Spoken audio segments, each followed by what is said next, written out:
feeling like a shark in a shrimp tank. Big fish, small pond in the shrimp tank. When it's sink or swim, only option is to win. In the murky water, not a thought of giving in. Hey everybody, welcome to the post-show wrap-up of the Shrimp Tank. I'm your co-host Ted Jenkins, sitting here with my co-host Lee Heisman today, and of course our guest, Chad Conley, who is the co-founder and executive vice president of Complete Roofing.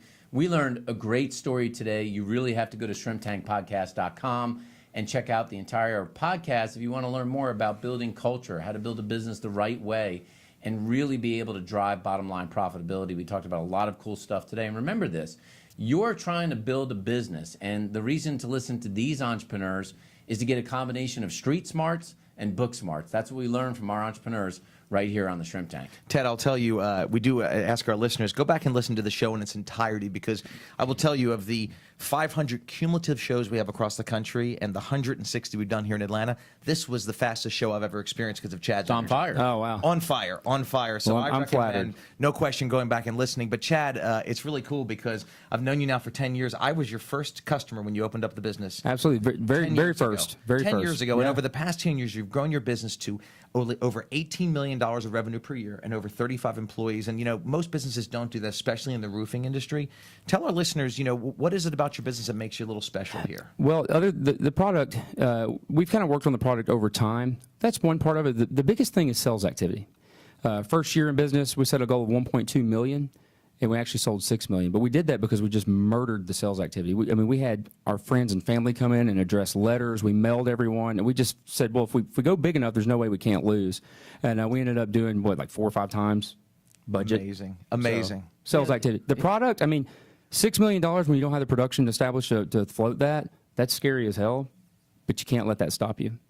Well, you talked about this on the show today, and I think there's a lot of people that are thinking, I have a great product, but I need to do market research, and I need to figure out, you know, the right way to get it to market, and they wait and wait and wait until it's an A product, as opposed to maybe putting out a product that's not quite an A and figuring out if you can get sales. And you mentioned about why sales is so important. Why is it so important for a business owner that's starting a business to figure out how to get sales? You can't perfect a product if you go broke.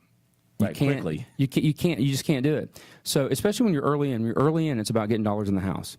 Don't go for perfect, go for now. That's the trick. Probably one of the only really big mistakes that we made is we started slipping to perfect. Right, we started slipping to perfect. Right, so it was like go for broke when we first started the business. What else could we do, right? And then we started making money and we started having success, and then you kind of find yourself starting to play it safe. So I would say that in the beginning, run as hard and fast as you can on sales activity.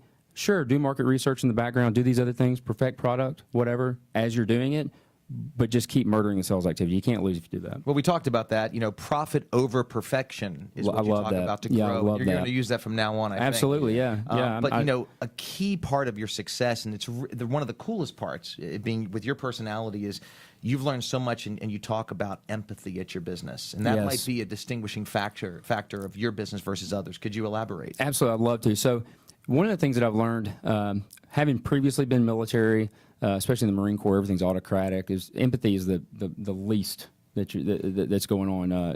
You get laughed at for even using the word, right? So you come out in the civilian world and you start managing people and you start realizing, well, you can't really manage anybody. You can only grow them. And people want to be listened to. They want to be heard. But you start finding yourself butting heads as an entrepreneur. You start going, well, I don't understand why Jim's not doing what Jim's supposed to be doing, or why Susan's not doing. Well, listen to them. You probably give them, role conflict responsibilities. Jim is a life of the party kind of guy, and you gave him a very detailed task. They're not the same person. What was that example, if I may, about living in someone's shoes? I want you to just Absolutely. So the misconception with empathy is that I'm going to put myself in someone else's shoes. That's great, but you're only looking at the problem from your point of view in their shoes. You got to put yourself in their shoes as if you're them. So if it's someone that's working for you that they do a phenomenal job, but let's say they're a little bit more sensitive. Let's say they don't do well when the bald beard intimidating guy, maybe they're just scared to hell of you, but you got to bury your ego to see that. And so if you do that, you go, hey, Susan might not respond well if I talk to her this way, if I'm thinking like Susan thinks. Our egos many times don't allow for that. If you can bury that, success with people is massive, and you're going to have the people if you're going to scale your business. Now, it won't work. You mentioned a lot of stuff on the show today, but I think one interesting thing for a lot of people watching the post-show wrap-up is you mentioned that if something happens to your roof, that you might need to get an insurance adjuster because you may not be able to negotiate with the insurance company and know what you're talking about. What's the one or two things people absolutely need to know before they call your company and hire you guys to know about the roof that they have to negotiate? Well, you can't be naive with insurance companies. The first thing you got to remember is the insurance adjuster the insurance company sends you does not work for you.